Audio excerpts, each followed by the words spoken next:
Hej och välkomna till Teknikveckan. Jag heter Peter Esse. Och ibland frågar folk mig: Peter, vad är dina bästa livstips? Ja, det har inte hänt ännu. Men om någon skulle fråga, då hade det varit: ja, bara för man har blivit stor och för man var duktig på ett ämne betyder inte att det är att man är auktoritet på ett annat ämne. Men ännu viktigare är: låt aldrig form få stå tillbaka för funktion. Form går alltid före funktion.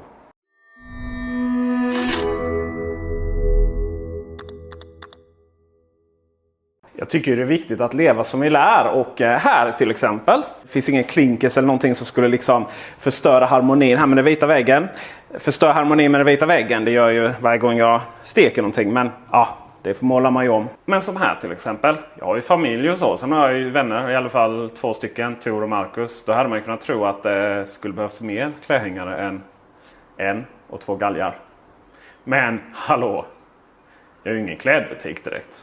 Så det här är mitt sovrum och det här är min garderob. Och ni vet hur fula mikrovågsugnar är. De är inte gjorda för att ha i köket. De ska ju vara här i sovrummet.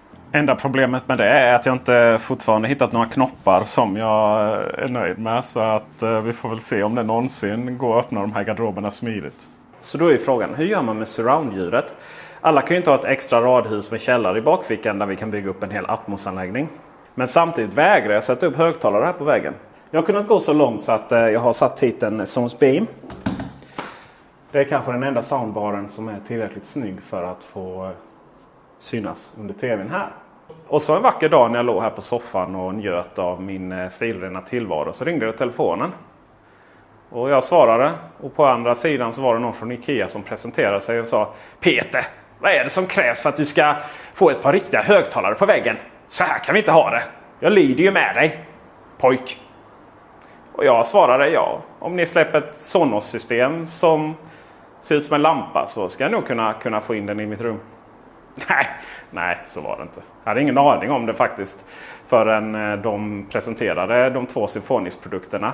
En bokhylleaktig högtalare och de här lamporna, Symfonisk. Och här har jag 2 stycken. Och den ena lamphögtalaren är ju rätt enkelt placerad där i fönstret. Den andra är lite svårare.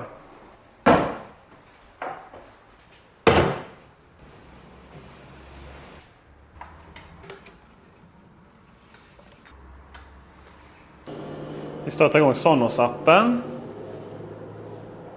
Inställningar.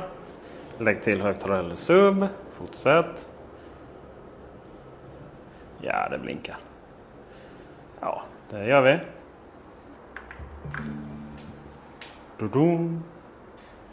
Nu installerar vi den. Ja, men.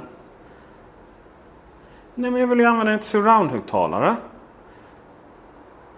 Och den är ju vänster om jag sitter mot tvn då. Tackar hjärtligast.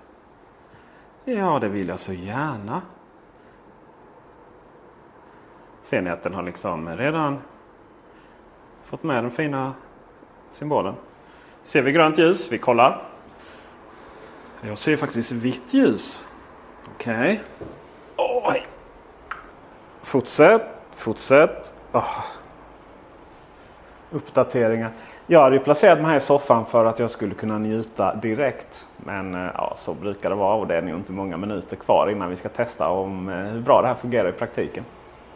För er som inte hörde tipset om Surround och YouTube från videon där jag installerar en Atmos-anläggning i min källare, så kommer det här. Och det är ju att även om det finns 5.1 testljudfilmer på YouTube, så är det inte 5.1. För det är väldigt få enheter och knappt någon som kan leverera 5.1 via YouTube. Så håll er borta från dem, annars kommer ni bli besvikna.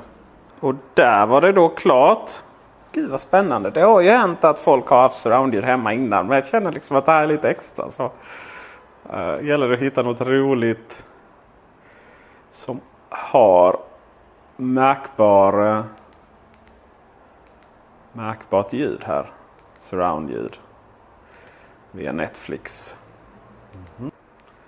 Ja, Justice League kanske.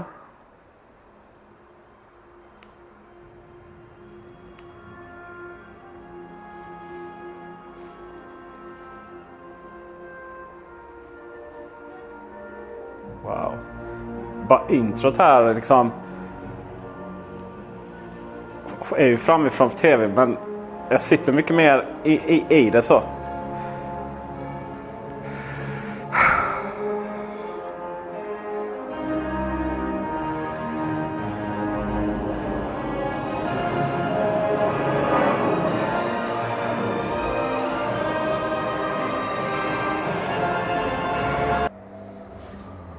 Spola lite.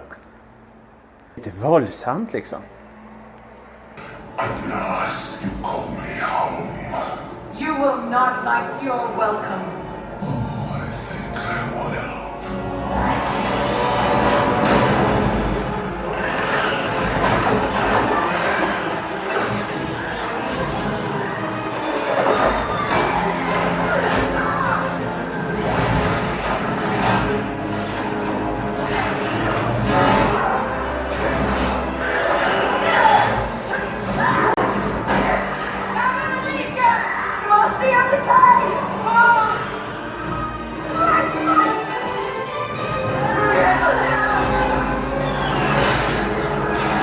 Ja, det var nice. Imponerande lätt att få igång.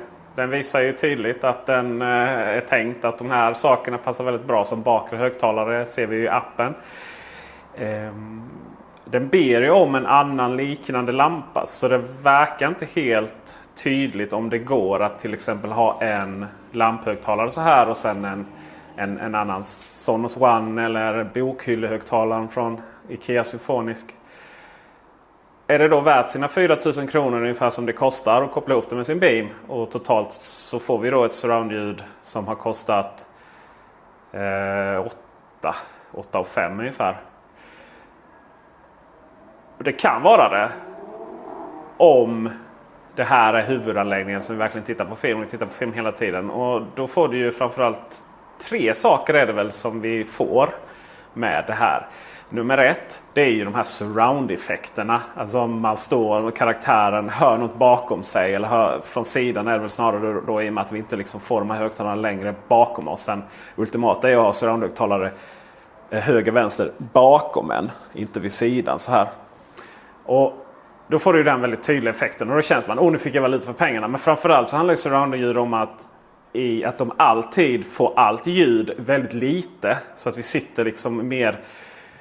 Ja, det är mer, ska vi kalla det ordet, dynamiskt. Men det är mer omslutande, tror jag är ett bättre ord, runt oss sådär. Och det är en väldigt stor skillnad om vi stänger av det.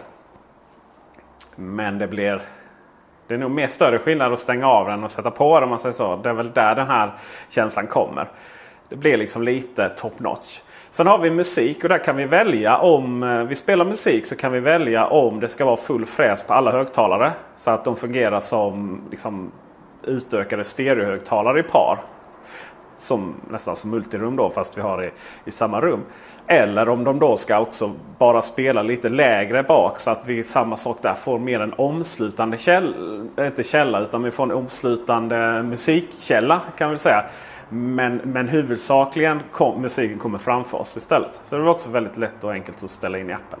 Jag vill också ge ett litet tips när det kommer till att tvn då ska skicka surroundljud till, eller surroundsignal snarare, till beamen som sen kategoriserar ut det. På tvs så finns det oftast möjlighet att skicka ut saker i bitstream eller i PCM.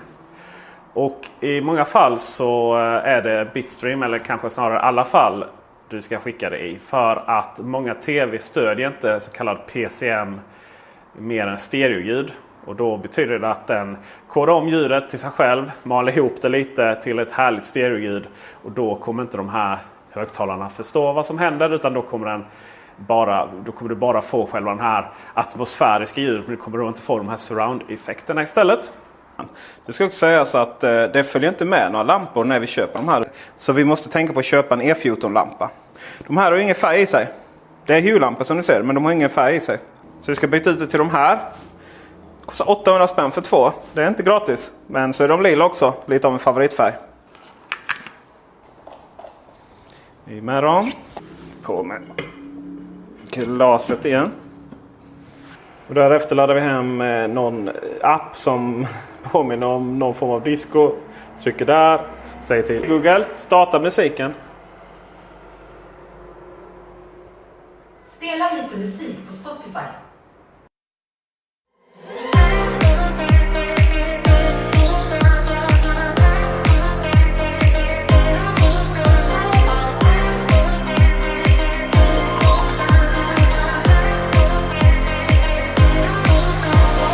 I'm going out my mind. Give me some directions to get to you. To get to you. Ja, det var ju lite festligt. Och med det så tackar vi för de här IKEA Sonos Symfonisk-filmerna. Antagligen kommer man släppa fler produkter eller vi kommer på andra sätt att använda dem. Och då blir det film givetvis på det. Så glöm inte att prenumerera, ge en tumme upp. Och för allt i världen, häng med oss på bubblan.teknikveckan.com. Ha det så bra, så hörs vi och syns vi. Hej!